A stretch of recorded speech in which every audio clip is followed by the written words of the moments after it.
আরে তুমি এটা কি করলা? ময়লা ভরাই দিলা? অনেকদিন পর আইছিস তো এর লাগে নিজের সামাল দিতে পারি নাই। তাই বলে ময়লা ভরাই দিবা?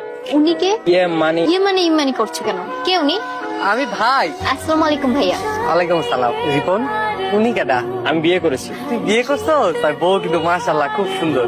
এইখান থেকে কথা বলবা নাকি বাড়িতে লয়ে যাবা? তা ঠিক আছে। আচ্ছা বড় ভাইজান কোথায়? ওনাকে তো দেখছি না। পরে খাবে, ডাক দেন না, সবাই মিলে একসাথে খাই। তোমাকে আমি কতবার বলবো উনি কামলা মানুষ। রিপন, উনি কিন্তু তোমার বড় ভাই। বড় ভাই হইলেও সৎ ভাই। রাখাল ছেলেকে এখানে খাওয়া দিলেও খাবে না। আসমা, পাকঘর থেকে করিমের খাউনটা লয়ে যা।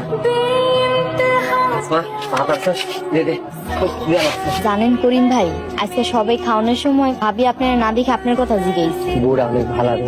হ, ঠিকই কইছেন, বউটা ভালো মানুষ। আরে কামলা রাখার মানুষ, আমি ওগুলো খাইতে পারি? বোন তুমি এখানে এসো কেন? বোন তুমি এখান থেকে যাও, আমরা দেখলে খুব বকাঝকা করবো। ভাইজান শুধু শুধু এত ভয় পাবেন না তো। তুমি ওদেরকে চেনো না বোন, তুমি এখান থেকে যাও। বুঝতে পেরেছি। আচ্ছা শোনো, করিম ভাই তোমার কেমন ভাই? উনি আমার সৎ ভাই।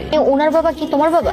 মেয়ের বাবাই আমার বাবা। বাবার প্রথম ছেলে, যার কিনা রাজপুত্রের মতো থাকার কথা, তাকে তোমার রাখালের মতো রাখছো। তোমাদের মধ্যে আসলে ইনসাফ নেই। ইনসাফ থাকলে ভাইয়ের সাথে এমন আচরণ করতে পারতেন। ভাইয়ের সাথে যে অমানুষিক নির্যাতনটা করছো, তাকে কাজের লোক বানিয়ে রেখেছো, তা আমি হতে দিব না। তুমি কি করবে তাহলে? আমি তার অধিকার তাকে ফিরিয়ে দিই।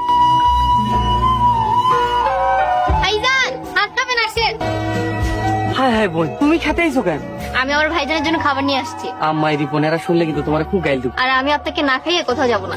আমি কিন্তু খুব রাগ হইতাছি, তোমার উল্টা পাল্টা কথাবার্তা কইব। ভাইজানের জন্য যদি ছোট বোন একটু বকাও শুনে, তাতে কিছু যায় আসে না। আর আপনি না খেলে আমি কিন্তু খুব রাগ হব। বসেন। গরুর গোস্ত? বোন তুমি গরুর গোস্ত পাইছো কই? আমি আমার নিজের হাতে আপনার জন্য রান্না করছি। গত কুরবানিতে গরুর গোস্ত খাইছিলাম, অনেক খাইতে মন চাইছিল, খাইতে পারিনি। আজ তুমি আমারে খাওয়াইছো। করিম ভাই গাড়ি তুলবা না? কেন রে, তোর বিয়াতে আমি যাবো না? না না, বাড়িতে অনেক কাম আছে, তুমি বাড়িতে থাকো। তোর করে পাইলা পয়সা তো বড় করছি, তোর বিয়াতে আমারে নিবি না রে ভাই? আমার তো খুব যাইতে ইচ্ছা করতেছে। তোমার কইছি না বাড়িতে যাও, তোমার যাওয়া লাগবে না। করিম ভাই তুমি বুঝতেছো না কেন? তুমি গেলে আমাকে মান সম্মান থাকবো। ও ঠিকই কইছিস, আমি তো রাখাল মানুষ, তবে বিয়া বাড়িতে গেলে তোর তো মান সম্মান থাকবে। আচ্ছা তোরা সাবধানে যা।